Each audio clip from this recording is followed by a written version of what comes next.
Dan seviral apa sebenarnya topik mengenai statement dari Bu Mega ini di media sosial? Langsung saja saya ke Mbak Fani. Mbak Fani, Ya, Mbak, ya. seberapa viral mengenai statement Bu Mega ini? Anda sempat menganalisis hal ini, sudah berapa hari sih statement ini bertahan di media sosial? Mulainya kan memang dari tanggal 17 ya, sampai hari ini tanggal 24 masih muncul.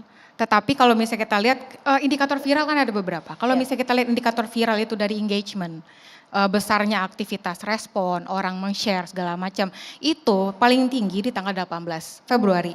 Jadi 1 hari setelah ini muncul, statement muncul, kemudian paling tinggi di tanggal 18. Ya, itu sampai di datanya ya. angka 160.000 engagementnya. Tetapi setelah itu turun sekali sampai ke ya level di bawah 50.000 atau 10.000. Jadi sampai sekarang hari ini itu sebenarnya engagementnya sudah sangat kecil. Tetapi ada catatan bahwa walaupun engagementnya kecil, ada aktivitas akun yang semakin banyak. Jadi waktu viral engagementnya besar, akunnya nggak terlalu signifikan. Jadi akunnya tanggal 18 Februari itu hanya 400. Per hari ini itu ada 600. Jadi ada peningkatan 200 tetapi engagementnya tidak meningkat. Nah ini kan juga kita melihat statement ini kan tidak hanya dari apa yang disampaikan ya. Jadi ada faktor digitalnya, ada faktor politiknya juga gitu. Anda melihat memang ada faktor politik karena timingnya berada di tahun-tahun politik? Iya, tadi saya sempat lakukan riset apa yang selama ini kita lakukan di Indonesia Indikator dari 2015 itu secara berkala setiap tahun kita membuat riset tentang perempuan. Jadi perempuan yang paling banyak diberitakan media dan perempuan yang paling banyak memberikan pernyataan di media gitu. Jadi tadi kalau saya lihat ini jumlah akun dan jumlah posting itu tidak berbanding lurus ya gitu. Jadi akunnya banyak, postingannya banyak, tapi responnya semakin mengecil. Jadi lebih banyak akun yang berbicara sendiri gitu sampai akhir hari ini. Berbicara mengenai respon Mbak, narasi netizen kita plus 62 ini di media sosial narasinya lebih cenderung ke positif atau negatif kalau Anda lihat? Mayoritas memang kalau lihat dari kata-kata pasti itu kita sudah tahu ini negatif ya. Di media sosial itu 48% itu negatif, di media online itu 42%. Tetapi selebihnya itu positif dan netral. Nah kita bisa melihat bahwa kan sistem kita mengenali bahwa kata-kata negatif itu yang strong ya. Jadi yang menyatakan ketidaksukaan, terus kemudian kaget gitu. Jadi ekspresinya ini itu datanya adalah ya Mbak ya, persepsi di media sosial. Iya, jadi ekspresinya tuh misalnya kita bisa mengenali emosi dari masyarakat gitu. Awal ketika muncul itu kaget ya, surprise. Kenapa? Ada apa gitu. Jadi orang bertanya-tanya, mencari tahu. Nah, tadi yang saya sebutkan ada faktor digital. Di digital kan kita tidak bisa berlama-lama dalam satu video ya. Sehingga yang dilihat hanya snapshot. Oleh karena itu yang kemudian yang menjadi banyak diperbincangkan adalah potongan-potongan. Nah ininya juga yang jadi poin dari klarifikasi dari pihak PDI Perjuangan gitu. Nah ini juga kita bisa lihat bahwa ini juga yang dilihat oleh netizen gitu. Jadi netizen memang konsekuensi dari digitalisasi ya, kita melihat komentar-komentarnya, juga melihat bahkan mungkin tidak melihat video secara langsung, tapi langsung lihat dari media gitu. Jadi memang masyarakat Indonesia kan pasti taunya dari media dan media sosial gitu. Nah kembali lagi tadi soal bagaimana ini saya sebutkan ada faktor politiknya. Jadi kalau misalnya tadi saya sebut kita selalu secara berkala per tahun itu membuat riset tentang perempuan yang paling terpopuler atau terpegah atau perempuan yang paling berpengaruh atau tervokal. Nah Bu Megawati di 2019 posisinya nomor 1, paling banyak diberitakan. Tetapi paling dikutip media dia di posisi 9, beliau di posisi 9. Jadi tidak inherent ya, jadi paling banyak diberitakan tetapi belum tentu paling banyak dikutip pernyataannya. Berarti lebih cenderung menjadi objek pemberitaan dibandingkan subjek. Di 2020 posisinya nomor 3, tervokalnya nomor 16. 2021 nomor 4. Di 2022 kembali lagi ke nomor 3. Nah artinya adalah semakin mendekati tahun politik, semakin orang kembali mengutip, mencari pemberitaan mengenai Ibu Megawati. Mendekati tahun politik ini kalau dilihat secara media sosial lebih banyak kemudian berkomentar ini secara demografis seperti apa? Anda punya datanya nggak? Ya kita bisa melihat nih kalau misalnya yang kita bahas nih, ini adalah forum untuk perempuan gitu. Apakah memang perempuan yang paling banyak muncul di media sosial yang kemudian menyuarakan? Benar, apakah memang banyak perempuan nih gitu. Ternyata 83% ada laki-laki Mbak. 83%? Jadi kurang dari 20% perempuan. Nah, tadi saya sempat cerita ngobrol dengan Bu Yati, benar nggak ini laki-laki? Memang banyak yang di dalam komentar itu laki-laki. Nah, kembali lagi tadi soal tipologi dari netizen yang muncul di dalam lini masa, khususnya dalam hari-hari terakhir ya. Ketika akun itu semakin banyak, kita cek paling banyak itu akun dibuat di tahun 2022 gitu. Jadi ya kita simpulkan aja sendiri gitu. Kalau misalnya paling banyak dibahas, banyak komentarnya, akunnya akun baru semua. Maksud gitu. Anda kemudian isu ini digoreng oleh lawan politik dari Bu Mega begitu?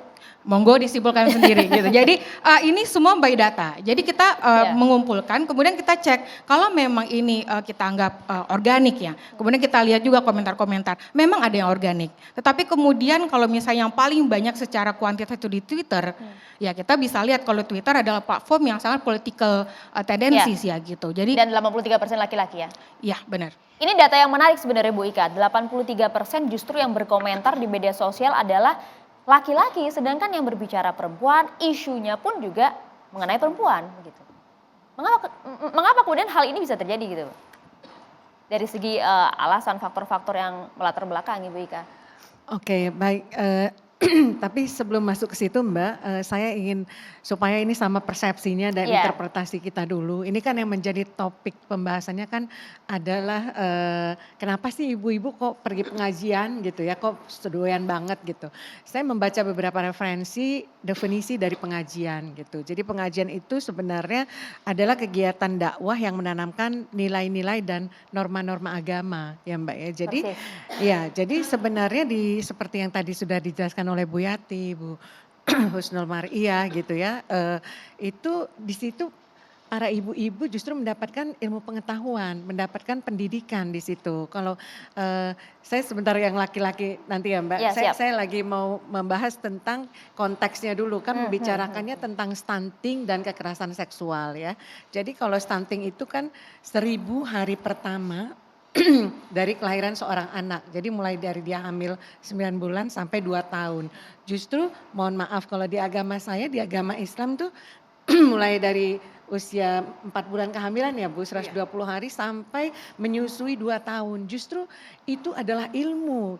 Justru nanti diharapkan kalau secara sosiologis agen-agen sosialisasi itu kan sosialisasi primer itu memang ada di keluarga, ada di ibu dan ayah tapi dual parenting ya Mbak. Jadi bukan hanya ibu aja karena kan kedua ayah dan ibu itu masing-masing memberikan pengasuhan kepada anaknya walaupun memang yang hamil nanti yang menyusui adalah ibunya. Jadi sebenarnya itu maaf, referensi kita kan Al-Quran dan hadis ya. Kita kan hidup ini nanti juga dimintai pertanggungjawaban. Kalau secara sosiologis masyarakat kita yang mayoritas beragama Islam tentunya tadi kalau disinggung tentang berapa lama ini pengajian gitu ya. Tentunya ini long life education ya dan disitulah kita menimba ilmu. Enggak tadi maaf Bu, bukan hanya ibu-ibu rumah tangga yang ikut majelis taklim. Saya aja alhamdulillah saya udah S3 tapi saya menyempatkan waktu untuk ikut majelis taklim karena di pendidikan saya tidak mendapatkan ilmu-ilmu referensinya Kebutuhan ya. Al-Quran dan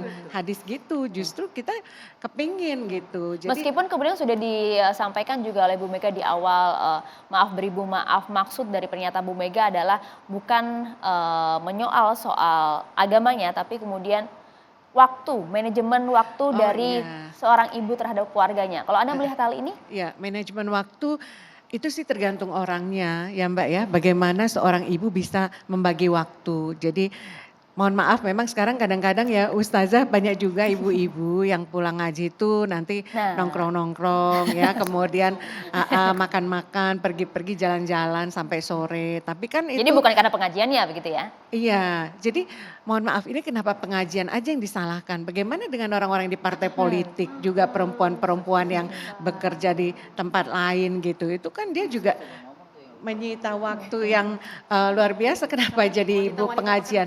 Iya kita kan komunitas masyarakat kita kan memang bermacam-macam ya. Ada yang ibu-ibu Betul. pengajian, ada yang Iya. kenapa kok ibu yang bekerja di luar rumah yang waktunya justru tersita lebih banyak nggak disalahkan Bagi gitu. sekarang kan untuk partisipasi wanita di berbagai level dari segi politik 30%, dari segi pemerintahan juga kan sudah mulai meningkat ya. Iya, jadi kalau terkait tadi dengan bapak-bapak yang justru yang mengadukan ke Komnas Perempuan kan itu bapak-bapak yang 5 orang, 4 orang apa 5 orang ya Mbak ya Ini itu. faktor yang mendasari apa ya Bu ya? Ya mungkin karena mereka juga sebagai seorang suami melihat nggak seperti itu Nggak ada gitu yang ya yang salah begitu terjadi, ya nggak ada dengan yang wanita. salah. Saya Oh, juga oke. tanya sama suami saya, sebenarnya tergantung, ini saya beberapa tadi wawancara sebentar dengan ibu-ibu majelis talim juga, ketua pengajian, bagaimana pendapatnya gitu ya.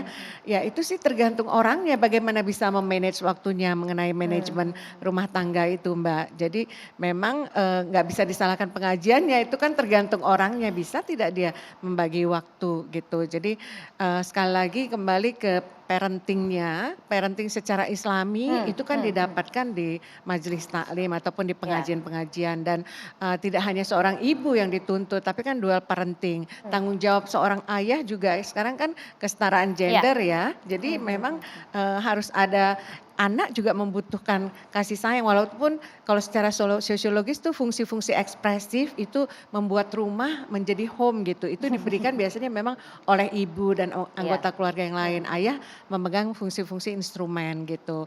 Nah, tetapi sekali lagi itu adalah fungsi keluarga itu semua ya, semua anggota keluarga itu ikut berperan gitu. Kalau dalam konteks Bukan hanya karena satu faktor ini saja begitu ya? ya, konteks stunting dan kekerasan justru di Islam, mohon maaf ya Ustazah mungkin lebih paham, itu kan jagalah pandangan matamu dan kemaluanmu. Itu kan kekerasan seksual mulai dari situ. Bu Mega kan membahasnya konteksnya itu ya, stunting dan kekerasan seksual gitu. Justru diharapkan dengan adanya pengajian orang menjadi akhlaknya menjadi lebih baik. Menarik. Pengetahuannya, wawasannya menjadi luas, tapi referensinya adalah Al-Quran dan hadis. Maaf ini kalau Iya, agama betul, saya, betul, betul. mungkin agama Baik, yang baik. lain juga Alkitab Iya. ya, atau agama Hindu yang lain. Tentunya Baik, Bu Ika. Alkitab itulah yang referensi yang paling baik. Menarik gitu. kalau kita membahas hal ini. Terlebih lagi menarik kalau saya lihat senyum-senyum dari Bu Husnul sedari tadi dan juga catatan begitu banyak. Kita bahas catatan Bu Husnul usai jeda ya sesaat lagi.